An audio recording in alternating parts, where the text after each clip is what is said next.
Bonnie, Winnabojo, Mitch Akerman, Indigenous Cause, Kionine Indigo, Mioma, Midland, Ndonjaba, Penetang Dashninda Megwa, going in Gikan, Mossy and Dodemgie. So, we thought the Kionine Hindao. So, yeah, my name's Mitch. My spirit name is Kionine. I'm from here in Midland, and I live in Penetang now.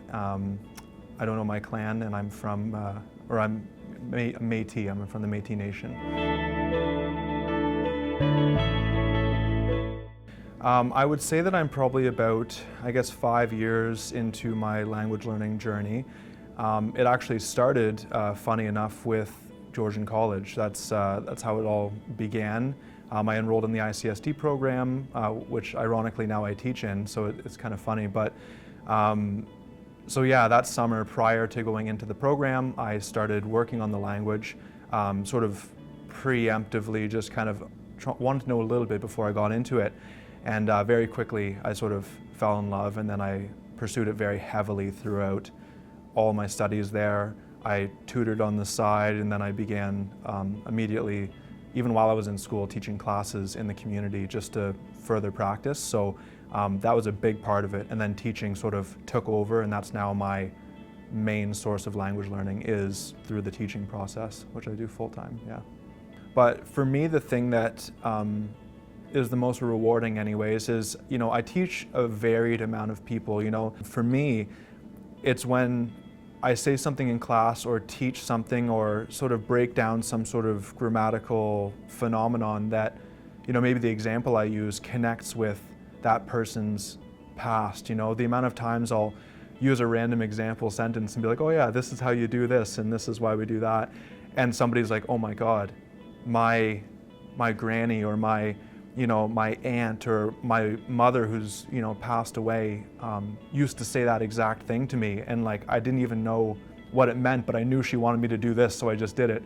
And then they're like, now I understand that. And I've seen people get really sort of like choked up and like pretty emotional all of a sudden decoding these things that they heard growing up from, just the aunties and uncles and grandparents sitting around the table just yammering in the background. So those types of things really make it worth it for me when I see people connect like in a meaningful way to their childhood or language they've heard previously in their life. That's really important for me. If I had one other thing to say to people is that, I never set out to be a language teacher. It's sort of something that just like happened organically. I just was learning the language as part of the ICSD program. It was one of my many classes that wasn't entirely language focused, but it's amazing what you might have in yourself. Like you might not know it, but you might be very good at something like this without even knowing it. And if you take a big enough risk to kindle that sort of passion, it really can turn into something. And now that I'm in it, I'm seeing the amount of opportunity. And it's amazing, like I have to turn down teaching gigs all the time because I am fully loaded and I can't take on anything else. So we need more teachers. Like it's not that it's the other way around where you've got, a few isolated jobs that everyone's fighting for. It's the complete opposite, where there's a huge amount of need and not nearly enough speakers and teachers to do this. So, it's really important that we find committed and sort of skilled teachers who are willing to step in and sort of take over the work of the elders who are stepping back from these teaching roles. They're getting older, and we need to sort of fill those slots. So it's really important. There is opportunity out there, and go for it, take a risk. I did, and it was super worth it and very fulfilling. So yeah, definitely.